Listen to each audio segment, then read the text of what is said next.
সুমনের বাবা, সুমনের তো শরীরটা দিন দিন বেশি খারাপ হয়ে যাচ্ছে, ভালো একটা ডাক্তার দেখানোর ব্যবস্থা করো।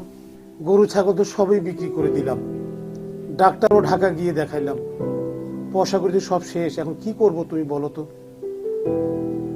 আমি দেখি কি করা যায়।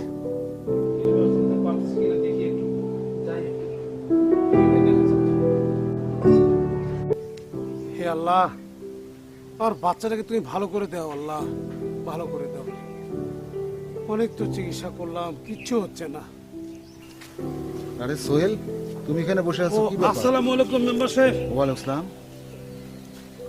কি হয়েছে তোমার? তোমার মুখটা তো বিষণ্ণ দেখাচ্ছে। আমার ছেলে আছে না, আমার ছেলেটা খুবই অসুস্থ। আচ্ছা। ঢাকা পর্যন্ত নিয়ে গেছি, হ্যাঁ। বাসায় নিয়ে আসলাম, আবার সুস্থই হচ্ছে না। এখন কোন ডাক্তার দেখাবো, কি করব কিছুই বুঝতেছি না মেম্বার সাহেব। কি করব বলেন তো? হোমিও চিকিৎসা করাও তুমি? আমার পরিবারকে তো হোমিও চিকিৎসাই করায়। আমার পরিবার আল্লাহর রহমতে অনেক সুস্থ আছে। মেম্বার সাহেব, তাহলে হোমিও চিকিৎসা করাবো, কিন্তু কোথায় করাবো? কেন, তুমি জানো না ঠাকুরগাঁও হোমিওপ্যাথিক গবেষণা ও স্বাস্থ্যসেবা কেন্দ্র আছে? সেখানে অভিজ্ঞ ডাক্তার দ্বারা সব ধরনের রোগীর সুচিকিৎসা দেওয়া হয়। এবং আরেকটি কথা, সেখানে গরিব দুঃখীদের জন্য বিশেষ ব্যবস্থাও আছে। তুমি সেখানে দেখাও তোমার ছেলেকে। আচ্ছা মেম্বার সাহেব, ওই যে হোমিও চিকিৎসার কথা বলতেছেন না, হ্যাঁ। ঠিকানাটা একটু লিখে দেন আমাকে কাগজে। খুব সহজ ঠিকানা, ঠাকুরগাঁও জেলা স্কুল পরমার, শহীদ মিনারের পূর্ব পাশে।